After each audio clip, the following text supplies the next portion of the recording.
¿Qué pasa, Pack Nation? It is Pack here, and in today, I'm talking to you because you are about to get NBA 2K20 for free if you are a PlayStation Plus member on the 7th of July. So, from today, that's 2 days away. And if you're going into this game, you're probably thinking, I don't know a build to make, and this is exactly what this video is about. I'm going to give you 5 builds that are the best builds that you could possibly get in this game, and which ones I think you should get and why. Every single one. Before this video starts though, be an OG, join the Pack Nation, and subscribe. We do this stuff all the time. And follow me on Twitter, because if you want to win free VC to upgrade your player, I do giveaways all the time on there as well. Okay, enough of that. Let's get this video started. Starting at number 5 with the first build I want to talk about. Now, this build, you have to make it a point guard, and we're going to start off with probably the hardest build to use because it's not easy at all, and it takes a lot of practice to learn the IQ of. But we're going to start off with the perimeter lockdown build. This is the meta right now. This has been the most popular build to use as of late. You have to use the defensive and shooting pie chart with the full speed pie chart. And I'll show you the attributes here while I talk about it. This is a build that is basically a must need. If you were to pick really any build right now, I would say do this one because defense matters so much this year. And this is the thing. You can drive with speed, so the finishing matters, but no matter what build it is, it usually has good enough finishing. The ball handle, as long as you have 70, it's good enough ball handling. And then shooting, if you really practice it, you can be good at shooting with a super low shooting rating, even a 60. This has 80 though, and the thing that matters is that out of everything here, you get amazing defensive attributes with amazing defensive badges, 19 in total. That means that you get to not only be fast, you can make them 6'5" to make them taller, you have great shooting, good dunking, good handles, and you're an elite defender, and that's what you want. You want to be able to clamp up this year. This is probably the most important factor in this game. You want the max wingspan. Yes, your shooting goes down, but it doesn't matter because the defense helps out that much more. Of course, you get the lockdown defensive takeover. And this build is brutal. There is nothing wrong with this build. Everything about this build is what you need out of a game. You won't be a liability on defense at the start of it, and then you can learn how to play with it better. The perimeter lockdown is a must need this year. It's not easy to use. It's going to take time to get used to it, but you're going to be a good defender, and that's what matters more than anything. So that's a build that I suggest all of you even think about getting. At number 4, though, is another build that matters a lot. This one, you're going to have to make a point guard, and this is the best build in NBA 2K20. This is a matter of fact. This is like no debate, no arguing. This is the best build in NBA 2K20. The problem is it is very hard to use, and it's going to take time to get used to. You're going to make him a point guard because you always have to make him a point guard. Never be shooting guard this year. Shooting guard is basically a slower point guard. You don't want that. So go with point guard. You're going to do the defense and also playmaking pie chart. This will help obviously with the ball handle and also clamping up. You won't be as good as a defender as a perimeter lock, but you're still going to be a good defender. Then you're going to set the potential. You're also going to do the speed pie chart because you have 95 speed off the rip, which is so good. And then you get 99 once you start grinding up. You get so many good badges. I mean, you get so many good badges with this build. And then you have crazy attributes. The problem is, as you can already see, the shooting is very low, but your driving is crazy. Your ball handle is crazy. Your defense is crazy. And yet your shooting is low. So you might see 67-3 as pretty bad, but once you start getting a little bit of practice in, this is the best build in the game because you can do everything. The problem is getting used to shooting, and the only way you can use this build is really using no shot meter and practicing like crazy. You still get 10 shooting badges, 20 playmaking badges, 19 defense, 12 finishing. I mean, this is badge galore, and on top of all of it, you can get really good at it. It's just shooting. That's going to be the biggest problem with this build. No question about that. You're going to need to practice shooting. And you still have a midi, which isn't that bad, and then you can get boost, and then maybe your player on your team has floor general and dimer. But once you turn off the shot meter, get your shot like down and practice perfectly. This is the build you have to use. This is the reason this is the best build in the game because of how fast it is, and it can basically do everything at an elite level. And you can even start learning how to shoot at an elite level just with the practice alone. It doesn't matter what body shape you pick, and then 6'5" is the height. Or you can make him 6'3". I say 6'5" because he's still a 95 speed, so it's just better anyways. And you have better driving dunk. Your ball handle goes down, but still it's really good. You make him light because you want to make him as fast as possible off the rip. And then you can do max wingspan for better defense or shorter wingspan for better shooting.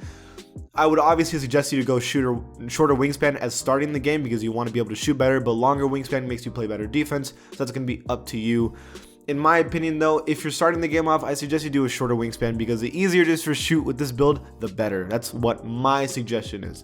But of course, that can be your preference. If you feel like you can shoot with 67 or even a 64.3, hey man, you go for it. I'm suggesting you go lowest wingspan so you can make it at least a 78-inch wingspan for that. Now, takeover, a lot of debate here. At the end of the day, I think you should just go with lockdown takeover. Playmaking, I know people love that one. Slashing, I know people like it too. And shot creating is not the worst takeover, but lockdown is basically the best takeover for this build. And you make the two-way slashing playmaker, and it's the best build in NBA 2K20 for sure.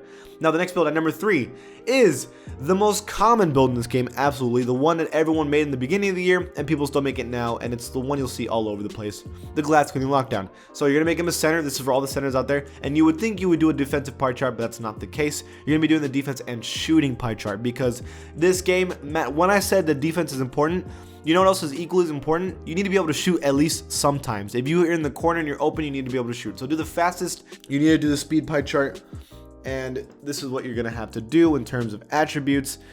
So obviously you're going to max out most of the defense. You're going to be maxing out the shooting. So you have a 70 shooting with 13 shooting badges. You're going to max out some driving, dunk stuff, and then playmaking, but a little bit. And I'll adjust it here and there so you can see what really works. But this is such an important build. Your center, you're slow, so you're 63 overall. The thing is, some people say that centers are bad, but if you make this center, it's not as bad. You're still fast enough where you can keep up. You're tall enough where you can get rebounds. You have great stats like on defense, so you can rebound and guard the paint really well. And then you still have shooting ability, which isn't completely terrible. And your driving ability isn't great, but it's also not that bad. You can make some standing dunks and maybe even a post hook here and there if you want to grind that up too. And you have good enough badges. You only get one playmaking badge, but it's not really gonna matter for your build. I mean, you can do unpluckable, you can do break starter. It depends on what game mode you're playing, right? But at the end of the day, you get the shooting and the defense, and you're a center, and you can still score in the paint good enough. And I mean, that's all you need for a center, and you're not slow. That matters. So I would never really recommend making centers, but since this is the most common build and probably the easiest build to use in the game, you should do it. You should make them 6'11" too, to make them even faster, as a 69 speed as a center is really, really quick. 6'11" isn't short at all. Trust me when I say that. Make them short like 6'11", because you'll still be fast and you'll still be able to get boards with the badges.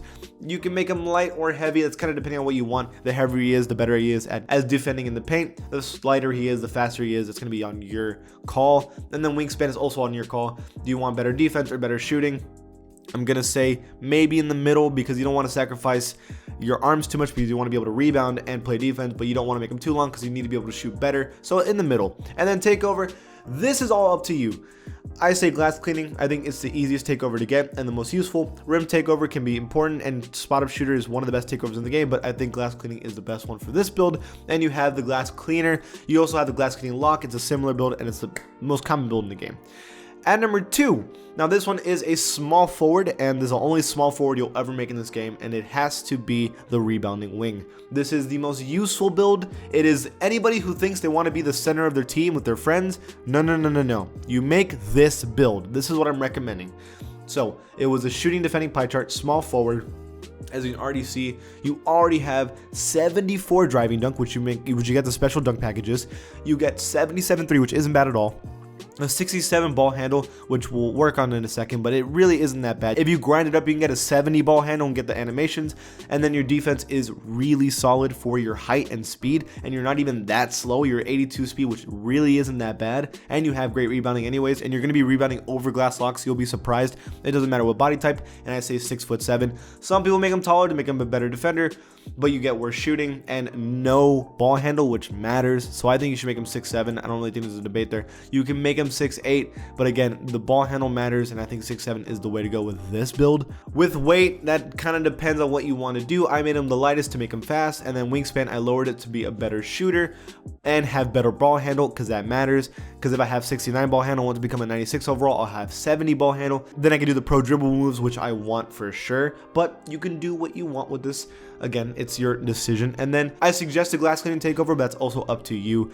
All those matter, but I think the best one will be the glass cleaning takeover for sure. And you have the rebounding wing, one of the most important builds this year, one of the best builds this year. And if you want to be a center or the big man on your team, you make that build for sure.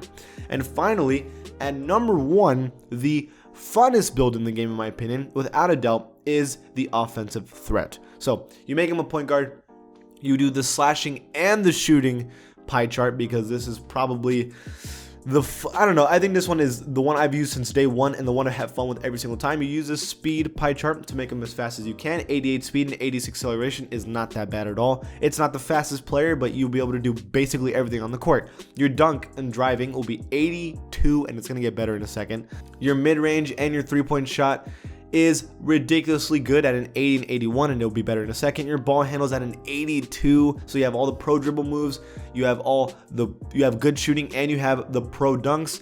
And then on top of that, your defense is good enough and you are fast. And I'm going to tweak this up a little bit because I wanted a little more defensive badges, because as I said, defense mattered this year. Even though this build is not made for defense, it can do good with a couple defensive badges. So I started sacrificing the post fade because I was like, I'm never going to use this, and I wanted to put it more into defense so I can get more defensive badges. So I put it into block, a little bit of rebounding, and I ended up with 9 defensive badges, 15 playmaking, 16 shooting, and 15 finishing. This is a badge monster build, and it's so fun to use because you can do literally everything, and it's fast enough. It's pretty fast. You can make him 6'5" to be a better defender and better driver, but you lose ball handle a little bit. But I mean, it's one of those, like, if you want to be a better defender, make him 6'5". If you want to have a lot more fun offensively, make him 6'3". No, make him shorter than 6'3". Don't make him taller than 6'5". That's about where you should have him. And then as light as possible to make him as fast as possible. So we have 91 acceleration, and your wingspan depends on how good you want to be defensively. I say if you want to have really good fun and really good shooting, I suggest you make him a smaller wingspan so you can have better ball handle and also better three-point shooting, and then you can do speed boosting, which matters. And so that's what I'm saying. You'll have worse steals, but I mean, you're not making this build to play good defense. You're making this build to have a good time in the game. This is definitely the one. The takeover, you have to use a spot up shooting takeover for sure, because this is probably the best takeover in the game. And the offensive threat is a beautiful build, and I love it so much. And that's the build I suggest you make for NBA 2K20. That's it for this video, you guys. Which build did you like from my list? Leave it in the comments below. And if you like my channel, give it a sub, and I'll see you guys next time.